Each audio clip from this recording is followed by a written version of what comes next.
नमस्कार, बेस्ट ज्ञान चैनल पर आप सबका स्वागत है। रोज की तरह आज के इस वीडियो में हम देखेंगे मध्य प्रदेश और देश के अब तक की दिन भर की बड़ी खबरों का सारांश, डेली न्यूज़, करंट अफेयर्स, सरकारी योजना, नौकरी, मंडी भाव और मौसम की जानकारी के लिए वीडियो को पूरा देखिए ताकि पूरी जानकारी आपको मिल पाएगी। सबसे पहले मौसम का हाल। 26 जून 2024 की सुबह 8:30 बजे तक मौसम की जो परिस्थितियां बन रही है उसकी हम बात कर लेते हैं। दक्षिण पश्चिम मानसून उत्तरी अरब सागर, गुजरात और मध्य प्रदेश के कुछ और हिस्सों में, दक्षिण पूर्वी राजस्थान के कुछ और हिस्सों में आगे बढ़ गया है। मानसून की उत्तरी सीमा मुंद्रा, मेहसाणा, उदयपुर, शिवपुरी, सिद्दी, चाईबासा, हल्दिया, पाकुड़, साहिबगंज और रक्सौल से होकर गुजर रही है। अगले 3-4 दिनों के दौरान दक्षिण पश्चिम मानसून के उत्तरी अरब सागर, गुजरात राज्य, मध्य प्रदेश, राजस्थान के कुछ और हिस्सों, छत्तीसगढ़, पश्चिम बंगाल, झारखंड और बिहार के शेष हिस्सों, उत्तर प्रदेश, उत्तराखंड, हिमाचल प्रदेश, जम्मू कश्मीर, लद्दाख, गिलगिट बाल्टिस्तान, मुजफ्फराबाद के कुछ हिस्सों, पंजाब के उत्तरी हिस्सों और हरियाणा के उत्तरी हिस्सों में आगे बढ़ने के लिए परिस्थितियां अनुकूल है। आज दिनांक 25 जून 2024 को दक्षिण पश्चिम मानसून मध्य प्रदेश के झाबुआ, रतलाम, नीमच, मंदसौर, आगर, शाजापुर, राजगढ़, गुना, शिवपुरी, अशोकनगर, टीकमगढ़, छतरपुर, पन्ना, सतना, मेहर, रीवा और मऊगंज जिलों में प्रवेश कर चुका है। एक चक्रवाती परिसंचरण मध्य गुजरात के ऊपर मध्य समुद्र तल से 5.8 किलोमीटर की ऊंचाई के साथ दक्षिण की ओर झुकते हुए सक्रिय है। इस चक्रवाती परिसंचरण से लेकर मध्य प्रदेश और दक्षिण पूर्वी उत्तर प्रदेश से होते हुए उत्तर पश्चिम बिहार तक मध्य समुद्र तल से 1.5 किलोमीटर की ऊंचाई पर एक ट्रफ अवस्थित है। अन्य चक्रवाती घेरा दक्षिण पश्चिमी मध्य प्रदेश के ऊपर मध्य समुद्र तल से 900 मीटर की ऊंचाई पर सक्रिय है। इस घेरे से लेकर पूर्वी मध्य प्रदेश, छत्तीसगढ़, झारखंड, गांगी पश्चिम बंगाल, बांग्लादेश होते हुए पूर्वोत्तर असम तक मध्य समुद्र तल से 900 मीटर की ऊंचाई पर एक और ट्रफ बना हुआ है। वहीं एक और चक्रवाती घेरा बना हुआ है उत्तर पश्चिमी राजस्थान के ऊपर मध्य समुद्र तल से 900 मीटर की ऊंचाई पर। साथ ही में दक्षिण पश्चिमी राजस्थान के ऊपर मध्य समुद्र तल से 1.5 किलोमीटर की ऊंचाई पर चक्रवाती परिसंचरण सक्रिय है। मौसम विभाग ने अगले 24 घंटे के दौरान बैतूल, अलीराजपुर, झाबुआ, धार, इंदौर और रतलाम जिलों में कुछ स्थानों पर मध्यम वर्षा का अलर्ट जारी किया गया है। वज्रपात के साथ झंझावात, जो कि धारा हवाएं 30 से 40 किलोमीटर प्रति घंटा की रफ्तार से चलने की चेतावनी जारी की गई है। साथ ही में कुछ स्थानों पर भारी वर्षा हो सकती है, 64.5 mm से लेकर 115.5 mm तक। मौसम विभाग ने जिन जिलों में कहीं कहीं हल्की वर्षा के साथ वज्रपात, झंझावात और झोंकेदार हवाएं 30 से 40 किलोमीटर प्रति घंटा की रफ्तार से चलने की चेतावनी जारी की है, वे जिले हैं भोपाल, विदिशा, रायसेन, सीहोर, राजगढ़, नर्मदापुरम, हरदा, बुरहानपुर, खंडवा, खरगोन, बड़वानी, उज्जैन, देवास, शाजापुर, आगरमालवा, मंदसौर, नीमच, गुना, अशोकनगर, शिवपुरी, ग्वालियर, दतिया, भिंड, मुरैना, श्योपुर कला, सिंगरौली, सीधी, रीवा, मऊगंज, सतना, अनूपपुर, शहडोल, उमरिया, डिंडोरी, कटनी, जबलपुर, नरसिंहपुर, छिंदवाड़ा, सिवनी, मंडला, बालाघाट, पन्ना, दमोह, सागर, छतरपुर, टीकमगढ़, निवाड़ी, मेहर और पांडुर्णा जिले। इन सभी जिलों में मौसम विभाग ने येलो अलर्ट जारी किया है। वज्रपात से जानमाल की हानि हो सकती है, इसलिए जब मौसम की परिस्थितियां बिगड़े तो घर के अंदर रहे, खिड़कियां और दरवाजे बंद करें और संभव हो तो यात्रा करने से बचें। सुरक्षित आश्रय ले, पेड़ों के नीचे न बैठें। तूफान के दौरान जल निकायों से भी तुरंत बाहर निकल जाए। कंक्रीट के फर्श पर न लेटे और कंक्रीट की दीवारों का सहारा न ले। इलेक्ट्रिकल और इलेक्ट्रॉनिक उपकरणों के प्लग निकाल दे और उन सभी वस्तुओं से दूर रहे जो कि बिजली का संचालन करती हैं। कृषकों के लिए विशेष सलाह है कि मानसून वर्षा के आगमन की घोषणा के पश्चात बुआई के लिए जून के अंतिम सप्ताह से जुलाई के दूसरे सप्ताह तक का जो समय है वह उपयुक्त है। 4 इंच वर्षा हो जाए तभी बुआई करना उचित होगा। अरहर की बुआई के लिए खेत की तैयारी करें। जिन किसान भाइयों के पास सिंचाई की सुविधा उपलब्ध हो वे हरी खाद हेतु मक्का या डेचा की बोनी करें। मध्य और दक्षिणी मध्य प्रदेश के कुछ हिस्सों में पर्याप्त वर्षा होने की स्थिति में, जबकि रीवा, सागर, ग्वालियर और चंबल संभाग के जिलों में सिंचाई की सुविधा अनुसार आज से धान की नर्सरी के लिए खेत तैयार कर सकते हैं। बात करें अगले 2 दिनों के मौसम के दृष्टिकोण की, अधिकतम तापमान में 2 से 3 डिग्री की गिरावट की संभावना है। भोपाल और उसके आसपास के इलाकों में आकाश में बादल छाए रहेंगे। वज्रपात झंझावात के साथ वर्षा की संभावना है। 10 से 12 किलोमीटर प्रति घंटा की रफ्तार से हवा चल सकती है। अधिकतम तापमान 34 डिग्री जबकि न्यूनतम 25 डिग्री सेल्सियस के आसपास रहने की संभावना है। पिछले 24 घंटे के दौरान 5 सबसे कम और अधिकतम तापमान वाले शहरों की सूची यहाँ पर दी हुई है, आप देख सकते हैं।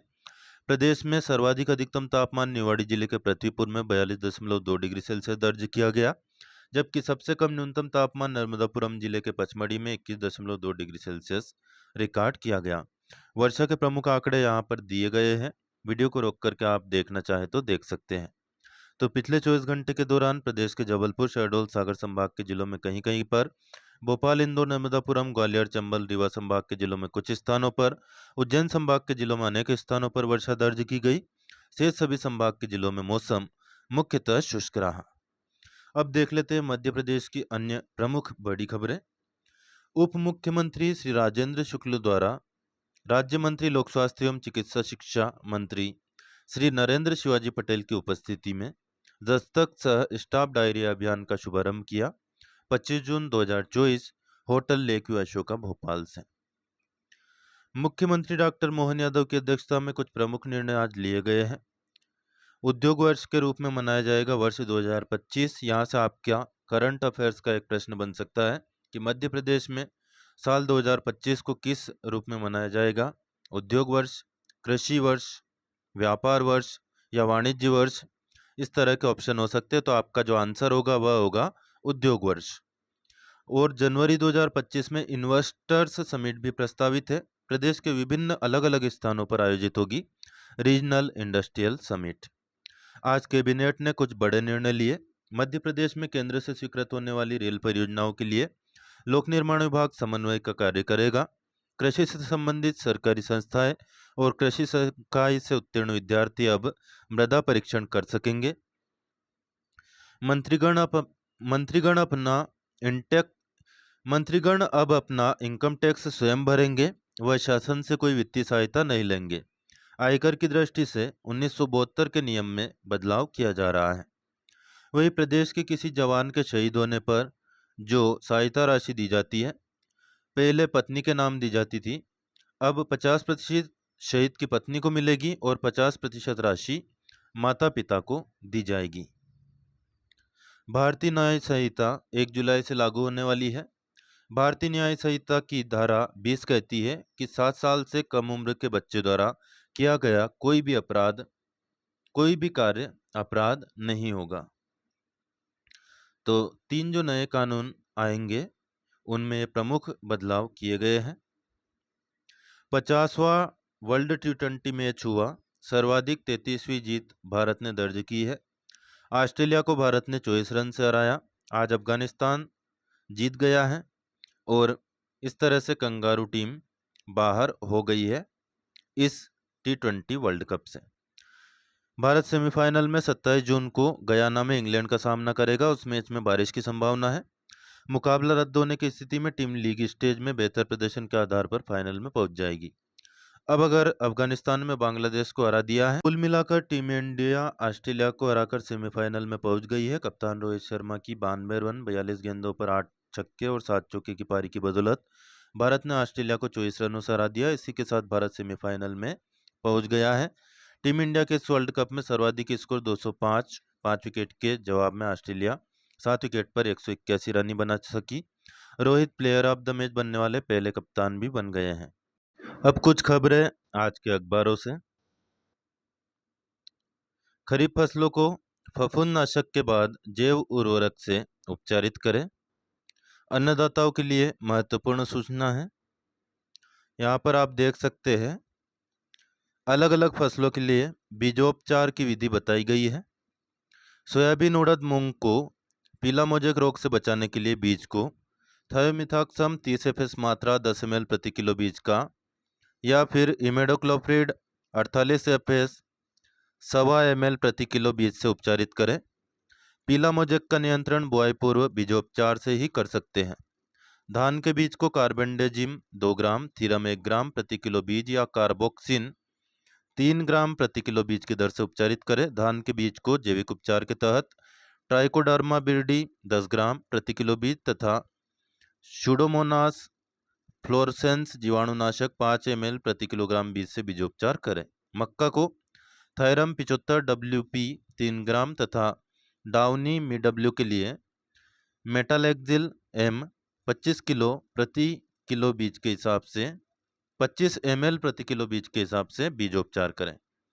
जैव उर्वरक की बात करें तो खरीफ फसलों को फफूंदनाशक दवा से उपचार के बाद जैव उर्वरक से उपचारित करें। दलहनी फसलों को राइजोबियम कल्चर 10 ml प्रति किलो बीज व खाद्यान्न फसलों को एजेट्रोबैक्टर या एजोस्पेरिलम 10 ml प्रति किलो बीज की दर से उपचारित करें।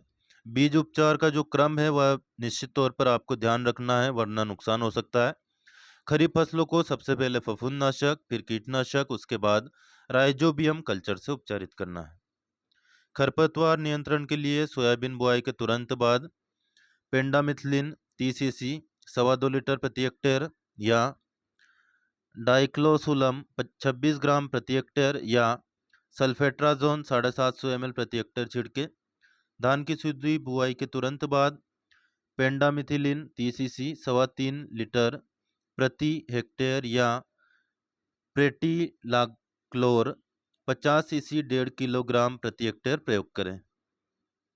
उर्वरक की बात करें तो खरीफ के लिए DAP के स्थान पर NPK खाद का उपयोग फायदेमंद रहेगा, क्योंकि DAP से नाइट्रोजन व फास्फोरस तत्व की पूर्ति होती है, जबकि NPK से नाइट्रोजन फास्फोरस के साथ ही स्फूर तीनों तत्व मिलते हैं, सल्फर भी इसमें मिलता है। स्फूर पौध बढ़ाने के लिए आवश्यक है। इसके उपयोग से पौधों में कीट व रोगों के प्रति प्रतिरोधक क्षमता आती है। तो ये काम किसान भाई जरूर ध्यान दें। महाविद्यालय ब्यावरा में रोजगार मेला लगेगा 27 जून गुरुवार को सुबह 11 बजे से। यहाँ निजी क्षेत्र की कंपनियां आ रही है। चेकमेट सर्विसेज गुजरात सहित अन्य कंपनियों द्वारा निजी क्षेत्र में रोजगार के अवसर उपलब्ध कराए जाएंगे। विभागीय कार्यों और योजनाओं की समीक्षा के लिए TL की बैठक सोमवार को कलेक्ट्रेट सभा कक्ष में आयोजित की गई। बैठक में कलेक्टर ने जन कल्याणकारी कार्यों को समय सीमा में पूरा करने के निर्देश संबंधित अधिकारियों को दिए। वही जिले के वृद्धावस्था पेंशनरों की प्राप्त हो रही शिकायतों के समाधान के लिए संबंधित CO को कहा। नामांतरण, बंटवारा और सीमांकन के लंबित प्रकरणों को 7 दिवस के अंदर पूर्ण करने के लिए सभी तहसीलदारों को निर्देशित करते हुए नक्शा तरमीम की कार्रवाई पटवारियों के माध्यम से पूर्ण करने के निर्देश दिए हैं। कुछ भर्तियां खुली है, महत्वपूर्ण भर्तियां है, ध्यान रखिए। जो भी बेरोजगार युवक अप्लाई कर सकते हैं, केवल भूतपूर्व सैनिक ही इसमें आवेदन कर सकते हैं। अधीक्षक का 1 पद है, सहायक ग्रेड 2 4 पद, शीघ्र मुद्र लेखक 1 पद, सहायक ग्रेड 3 पद, भृत्य 2 पद, चौकीदार सह फर्राश 4 पद।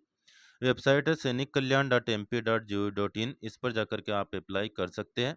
संचालनालय सैनिक कल्याण मध्य प्रदेश में ये भर्तियां खुली हैं। अब देख लेते हैं ताजा मंडी भाव।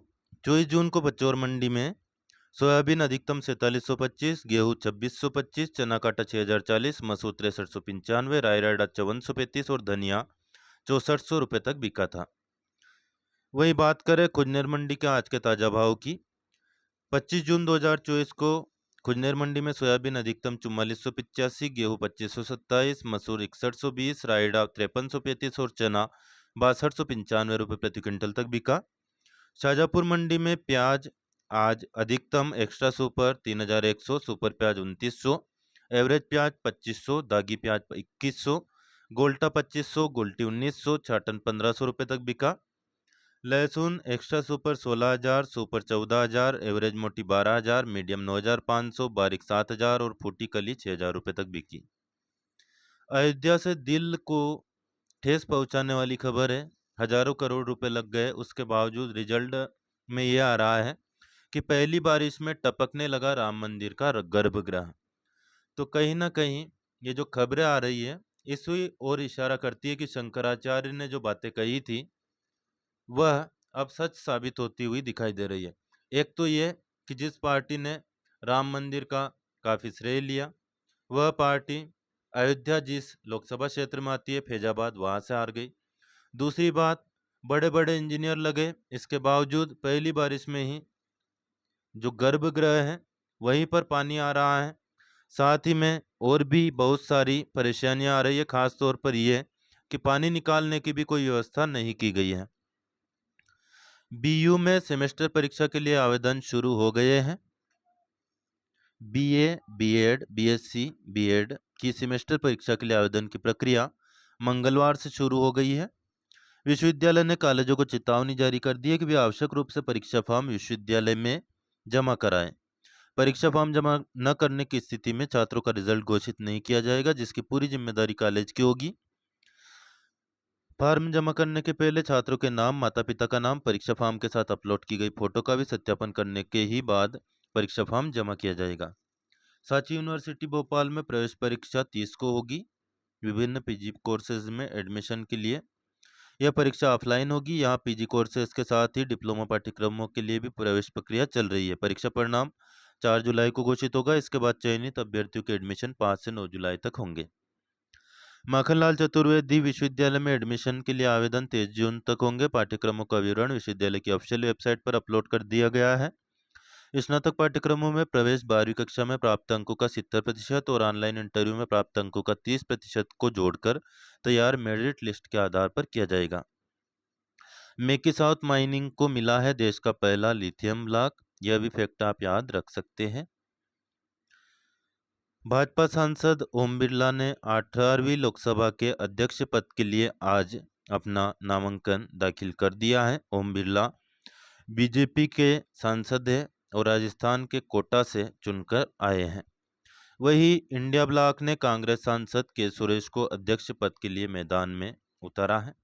साथियों, डेली न्यूज़, करंट अफेयर्स, सरकारी योजना, नौकरी, मंडी भाव और मौसम की जानकारी के लिए बेस्ट ज्ञान चैनल को सब्सक्राइब करना यानी कि चैनल की सदस्यता लेना बिल्कुल ना भूलें। एकदम मुफ्त है, कोई नया पैसा आपकी जेब से नहीं जाएगा, निश्चिंत रहें। और लाइक और शेयर जरूर कर दिया करें, इससे हमारा हौसला बढ़ता है और अधिक मेहनत आपके लिए हम करने के लिए मोटिवेट होते हैं।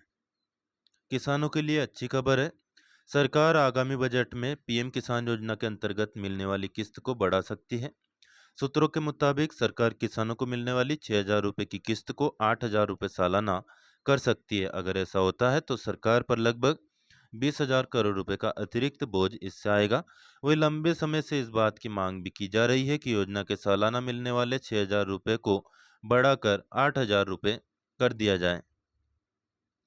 हाल ही में जीएसटी परिषद ने दूध के डिब्बों, स्टील, लोहा, एल्यूमिनियम, चाहे उनका उपयोग कुछ भी हो, नालीदार और गैर नालीदार कागज या पेपरबोर्ड दोनों के कार्टन बॉक्स और केस, सौर कुकर चाहे एकल या दोहरे ऊर्जा स्रोतों और फायर वाटर स्प्रिंकलर सहित स्प्रिंकलर पर 12% जीएसटी की सिफारिश की है।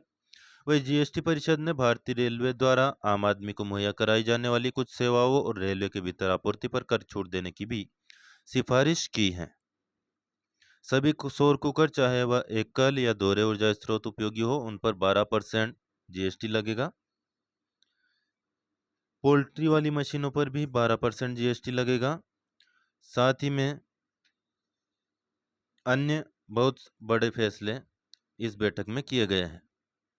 झारखंड के कृषि मंत्री बादल पत्रलेख ने शुक्रवार को कहा कि राज्य सरकार ने 1.91 लाख से अधिक किसानों को राहत पहुंचाने की कोशिश के तहत 2 लाख रुपए तक का कृषि ऋण माफ करने का निर्णय लिया है। यह राज्य स्तरीय बैंकर्स समिति के अधिकारियों के साथ बैठक के दौरान मंत्री ने बैंकों को इस संबंध में प्रस्ताव पेश करने को कहा। उन्होंने कहा कि किसानों द्वारा 31 मार्च 2020 तक के लिए गए 50,000 से 2 लाख रुपए तक के ऋण को एकमुश्त समाधान के तौर पर माफ कर दिया जाएगा। केंद्र सरकार ने सभी राज्यों और केंद्र शासित प्रदेशों में 31 मार्च से 2025 तक के लिए गेहूं की स्टॉक सीमा लागू कर दी है। इससे गेहूं की जो कीमतें लगातार बढ़ रही थी उनमें रोक देखने को मिल सकती है। हालांकि सरकार ने स्पष्ट किया है कि गेहूं का निर्यात जारी रहेगा। ऐसे में ज़्यादा कमी गेहूं के भाव में नहीं आने वाली है, निश्चिंत रहें। 6 तरह की पेंशन के लिए 15 जुलाई तक ई-केवाईसी करवाना अनिवार्य है, तो नहीं करवाई हो तो करवा लीजिएगा। मध्य प्रदेश राज्य पर्यटन विकास निगम पर्यटन भवन बदबदा रोड भोपाल में विभिन्न पदों की पूर्ति दिव्यांगजन कोटे के अंतर्गत होनी है। इसके लिए आप ऑनलाइन अप्लाई कर सकते हैं। उपयंत्री 1 पद, स्वागतकर्ता 1 पद, 2 पद है स्वागतकर्ता के, सहायक प्रबंधक का 1 पद, 1 पद है लेखापाल का, steward, front office assistant, cook grade 3, वाहन चालक सहायक grade 3, head waiter cook grade 4, electrical माली वेटर क्रुक ग्रेड 4, चौकीदार भृत्य और सफाई कर्मी के विभिन्न पदों के लिए ऑनलाइन आवेदन आमंत्रित किए गए हैं। वॉक इन इंटरव्यू होगा 12 जुलाई को सुबह 10:30 बजे। क्रमांक 1 से 9 तक के लिए, वहीं 10 से 18 के लिए चतुर्थ श्रेणी के जो पद है, इसके लिए 15 जुलाई को इंटरव्यू होगा 10:30 बजे। तो आपको इंटरव्यू के लिए पहुंचना है मध्य प्रदेश राज्य पर्यटन विकास निगम मुख्यालय, पर्यटन भवन, भदभदा रोड, भोपाल। आवेदन का प्रारूप और विस्तृत जानकारी www.mpstdc.com यहाँ पर से आप देख सकते हैं। बात करें पचोर मंडी के आज के ताजा मंडी भाव की। पचोर मंडी में 25 जून को सोयाबीन अधिकतम भाव 4615, गेहूं 2576, चना कट्टा 6210, मसूर 6345, राई रायडा 5460 और धनिया 6210 रुपये प्रति क्विंटल तक बिका। फिलहाल इस वीडियो में इतना ही। जानकारी आपको थोड़ी भी उपयोगी लगे तो प्लीज़ लाइक ज़रूर कर दिया करो भाइयों, और चैनल को सब्सक्राइब जरूर कर लीजिए और शेयर जरूर कर दिया करें, और आपकी राय जरूर बता दिया करें। इससे हमारा हौसला बढ़ता है। काफ़ी मेहनत वीडियो बनाने में लगती है, आप समझ सकते हैं। धन्यवाद। जय जवान जय किसान जय